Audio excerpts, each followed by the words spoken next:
মসজিদ সর্বনিকৃষ্ট জায়গা কি? বাজার। বাজার। এর চাইতে একটা নিকৃষ্ট জায়গা আছে, সেটা কি?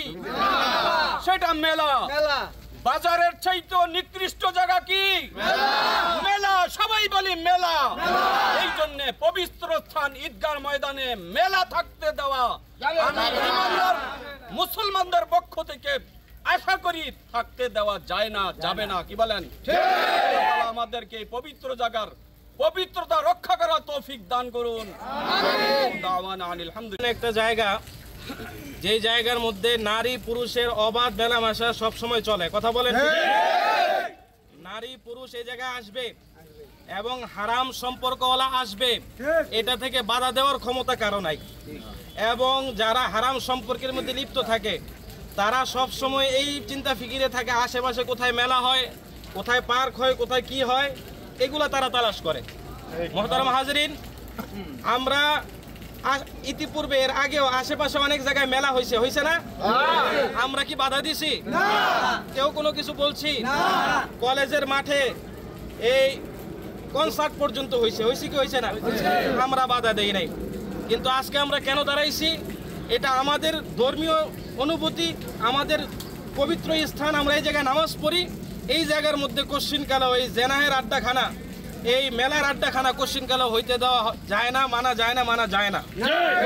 এই জন্য আমি ডিসি মহোদয় এবং রূপগঞ্জ থানার প্রশাসক মহোদয় সহ ঊর্ধ্বতন যে সমস্ত সরকারি কর্মকর্তাগণ আছেন, সকলের কাছে আমাদের বিনীত অনুরোধেই আপনারা অচিরেই অনতিবিলম্বে আমাদের এখান থেকে এই ঈদগাহ থেকে মেলাকে সরাইতে হবে। যদি না সরান তাহলে অচিরেই আমরা কঠিন পদক্ষেপ গ্রহণ করতে বাধ্য হব। এই জন্য আমরা সকলে ইনশাল্লাহ আজকে শুধু আমরা দড়িকান্দিবাসী দাঁড়াইছি, ইনশাল্লাহ আগামীতে পুরো মুরাপাড়ার তৌহিদি জনতা নিয়ে এখানে আসতে বাধ্য হবে। এই জন্য কোনো অপ্রীতিকর পরিস্থিতি হোক, এটা আমরা চাই না।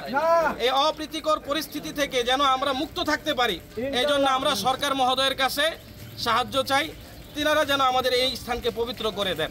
জালেমের হাত চেপে ধরো, জালেমকে তার জুলুম থেকে বাধা দাও, এটাই জালেমকে সাহায্য করা।